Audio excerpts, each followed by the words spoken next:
Okay, class, this is the week one introduction, and so I'm here in Yavapai County. I'm close to the Verde River. I'm on the north end in Yavapai County, and I just wanted to talk about week one's material.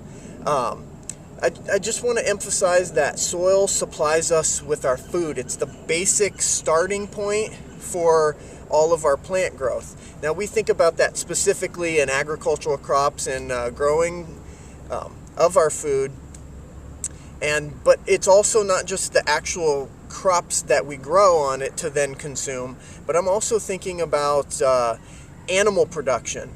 Animals eat the plants that is grown as forage or feed or hay, and that food is grown on soil. So when I think about the two main components of the food we eat, the green plant matter and the meat, soil is the basic supplier for those foods. So I have a good pile of quality soil here behind me, using it as a backdrop because it's here close to the river, just over the pile of hill behind me.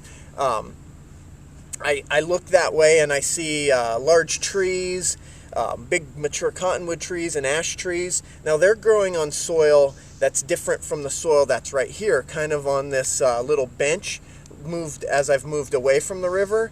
Even those trees, supported by soil, are producing oxygen for the air we breathe. And so it runs really deep, the importance of soil. And as far as what soil I have sitting right here is different than the soil that's right down there next to the river, and is different than the soil that's on the surrounding hillsides and mountaintops around me. Soil is very complex, and it's altogether different at each site. And there's many more factors than just the soil as related to plant growth, because what's good growing conditions down by the river might be great soils.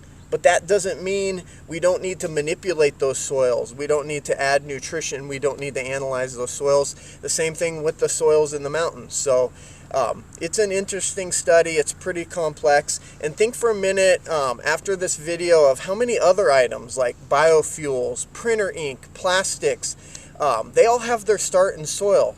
And so we live in a society where soil is really dirty.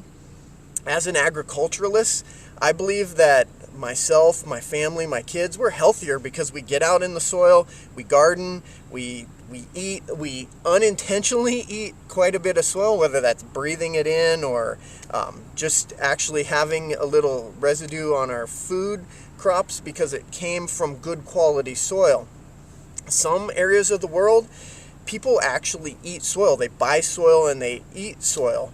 And so that's a little bit beyond where I want to be, but I just think about some people that live in a sterile environment and they're sick all the time. What else is soil providing for us? So it's interesting, and I think this is an interesting topic this week, and enjoy the rest of your study. Thank you.